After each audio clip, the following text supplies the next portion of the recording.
BRS కి వరుస దెబ్బలు తగులుతూనే ఉన్నాయి. కీలక నేతలు కారు దిగుతూనే ఉన్నారు. ముఖ్యంగా నాగర్ కర్నూల్లో బీఆర్ఎస్ ఖాళీ అవుతోంది. నాగర్ కర్నూల్ మాజీ ఎమ్మెల్యే మర్రి జనార్దన్ రెడ్డి కాంగ్రెస్ లో చేరడం ఖాయమైనట్టు సమాచారం. కాంగ్రెస్ పార్టీ అగ్రనాయకత్వంతో చర్చించిన మర్రి లైన్ క్లియర్ చేసుకున్నారు. మర్రికి కుడిభుజంగా పేరున్న డీసీసీబీ డైరెక్టర్ సైతం కారు దిగారు. అలాగే నాగర్ కర్నూల్ మున్సిపాలిటీలో 7 బీఆర్ఎస్ కౌన్సిలర్లు కాంగ్రెస్ లో చేరారు. మరో 8 మంది త్వరలో కాంగ్రెస్ లో చేరతారని తెలిసిందే. మరి జనార్దన్ రెడ్డి పార్టీ వీడటం ఖాయమవడంతో ద్వితీయ శ్రేణి లీడర్లు, మండల నాయకులు తమ భవిష్యత్ ఏంటో అర్థం కాక ఇబ్బంది పడుతున్నారు.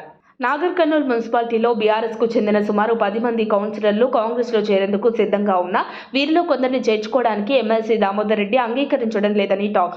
బీఆర్ఎస్ లో ఉండి 10 ఏళ్లు అక్రమాలతో ఆర్జించిన వారు కాంగ్రెస్ లో చేరేందుకు ప్రయత్నాలు చేస్తున్నారని అంటున్నారు.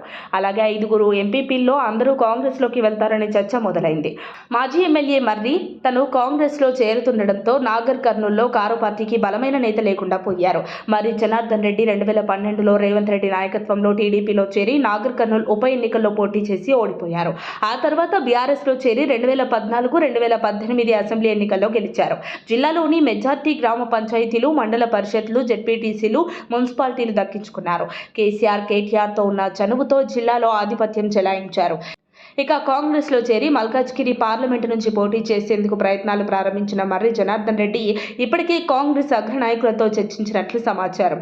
కాంగ్రెస్ 3వ లిస్టుకు ముందే కాంగ్రెస్ లో చేరే ఛాన్స్ ఉంది. ఆయనతో పాటు జిల్లా వ్యాప్తంగా నేతలు హస్తంగుడ్డికి చేరడం ఖాయంగా కనిపిస్తోంది. మరిన్ని అప్డేట్స్ కోసం మా కాయ్ టీవీని సబ్స్క్రైబ్ చేసుకోండి. మా వీడియో కనుక మీకు నచ్చినట్లయితే లైక్ చేయండి, షేర్ చేయండి. మీ విలువైన అభిప్రాయాలను కామెంట్ బాక్స్లో తెలియజేయండి.